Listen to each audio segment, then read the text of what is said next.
السلام عليكم ورحمة الله وبركاته. النهاردة إن شاء الله حلقة جديدة وأخبار جديدة ومعانا خبر حصري. خبر الحصر ده يا كابتن زي ما انفرضنا أول أمس إن نادي الهلال يقترب من التعاقد مع مازن فضل، وتم التعاقد معه بشكل رسمي أمس. النهاردة جايب لك خبر حصري.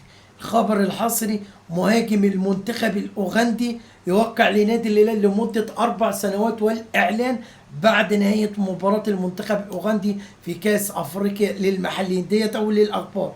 تاني الأخبار: النهاردة هنتكلم عن تدريبات نادي الهلال وعودة التدريبات وبعض اللعيبة زي عماد الصيني، زي سليمان عز الله، عودة اللعيبة أيضا الأجانب زي الحاج مديكي، زي سفيان فريد زي طبعا لوزانيتو وباتريوس، طبعا بعض اللعيبه الاخرين طبعا، وجان كلود. كل ما هو جديد هتلاقيه موجود في فيديو اليوم. طبعا القناه الجديده اسمها تيفو نادي الهلال السوداني. طبعا القناه الثانيه الكره وحب السودان هيتم البث، وقف البث عليها من 1/9 علشان خصصناها للدوري السعودي. هنا طبعا انا عايز قناه مخصصه لجمهور نادي الهلال السوداني فقط. فالقناه اللي هناك كانت هتخش معاها نادي النصر ونادي الاهلي.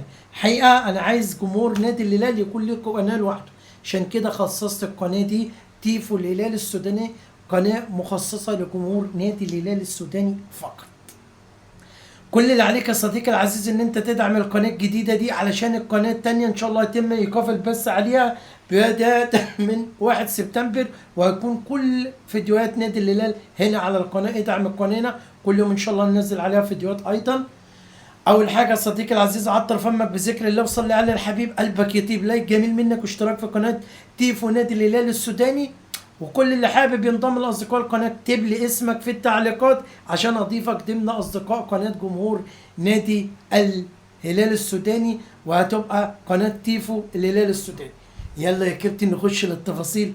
يلا يا صديقي العزيز، الحقيقه نادي الهلال هيكون مرعب افريقيا الجديد. نادي الهلال هيكون مرعب افريقيا الجديد، ما شاء الله. صفقات ناريه. تم تدعيم حراسة المرمى بحارسين محمد المصطفى وسفيان فريد. تمام، ده أول حاجة. تم دعم الجبهة اليسرى بلوزالو، طبعا نجم المنتخب الكونغولي، وياسر فضل. أدي مركز. تم دعم قلب الدفاع بمصطفى كرشوم جنب الطيب عبد الرازق جنب محمد أحمد أرنق. وفي تدعيم بصفقة قوية جدا، وارد جدا نجم المنتخب الناميبي قلب الدفاع يجي لنادي الهلال. الجبهة اليمنى طبعا عندك ايبولا الظهير الايمن، وطبعا ياسر عوض. دي الجبهة اليمنى. نص الملعب ما شاء الله تدعيمات قوية جدا جدا، اسماعيل حسن، بتريوس طبعا، وبعض اللعيبة المميزين جدا جدا طبعا اللي تم التعاقد معاهم ما شاء الله. يعني شيء رائع جدا وشيء ملفت جدا للانظار. مصطفى كرشوم وبتريوس وسامع حسن وبعض اللعيبه لوزالو طبعا وسفيان رحيم وبريز طبعا واكيو طبعا المهاجم. فالحقيقه صفقات قويه جدا، تدعيمات قويه جدا لنادي الهلال.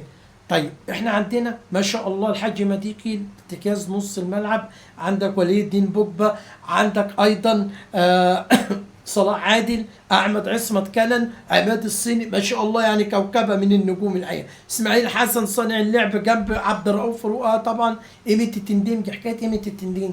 ايميت التندينج كل اللي هو عايزه، عايز طالب بزياده عقده، يا تزودوا له عقدي يا اما همشي.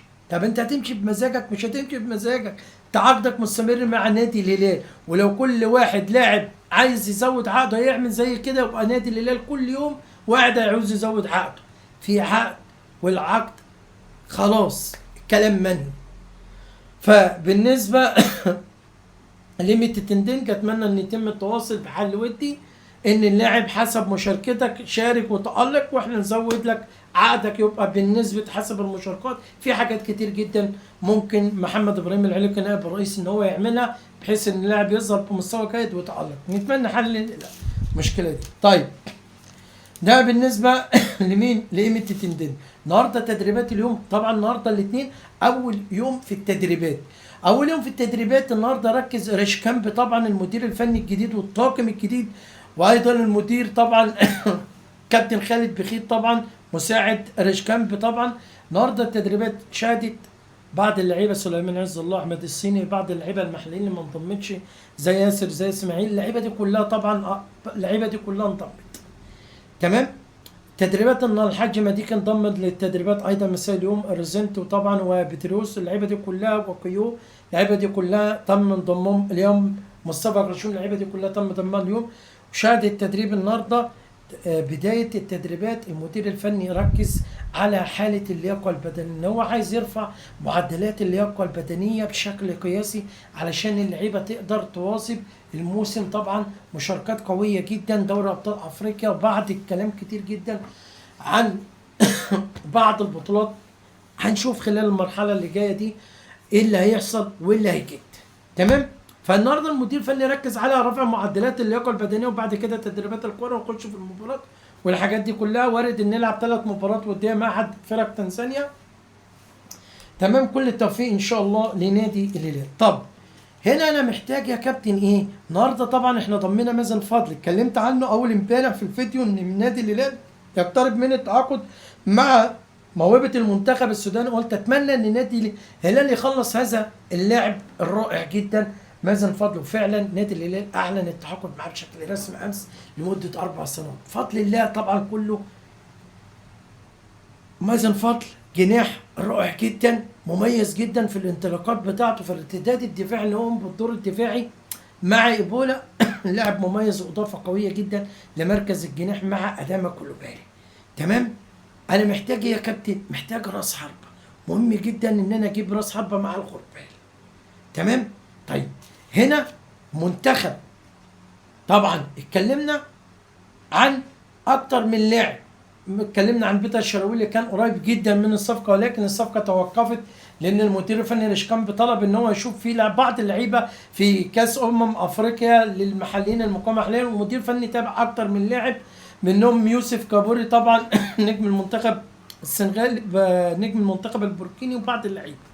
فهنا تم التوافق بنسبه تتخطى 90% على المهاجم المنتخب الاوغندي الان اوكايالو، مهاجم رائع جدا، مهاجم مميز جدا. واعتقد ان المهاجم ده طبعا لعب في بريز الاوغندا. بيلعب ايه يا كابتن؟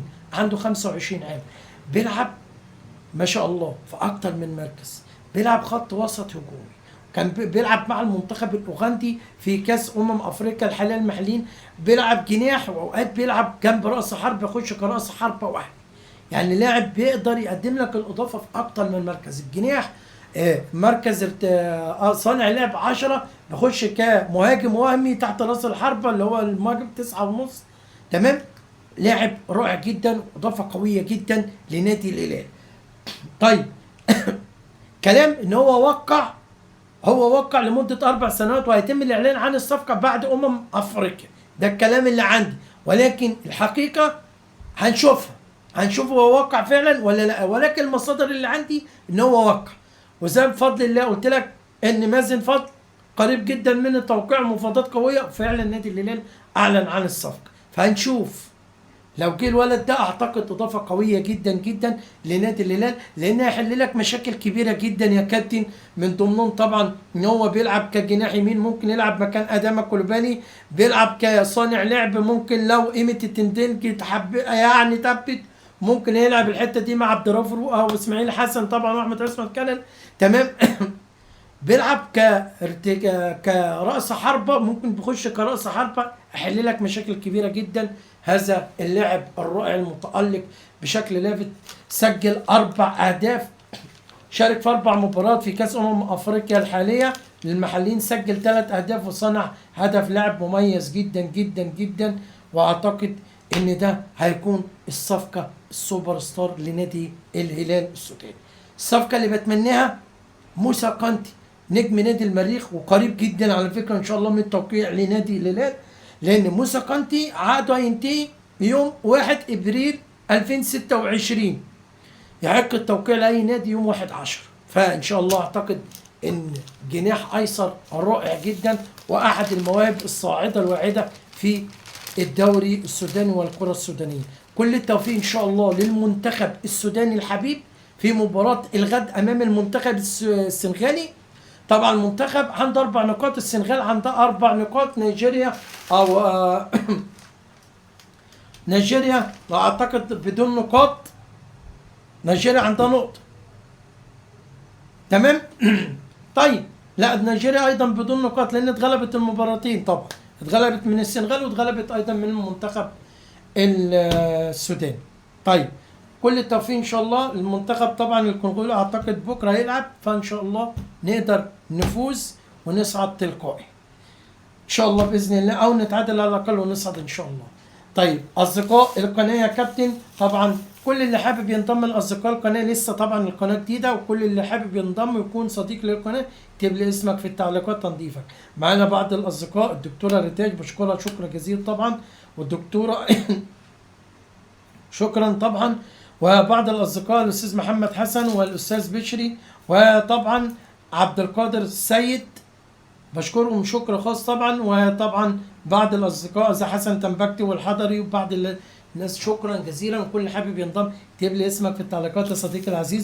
منتظر دعمكم لقناتكم قناه جمهور نادي الهلال السوداني، تيفو الهلال السوداني. شكرا جزيلا لحضراتكم والسلام عليكم ورحمه الله وبركاته.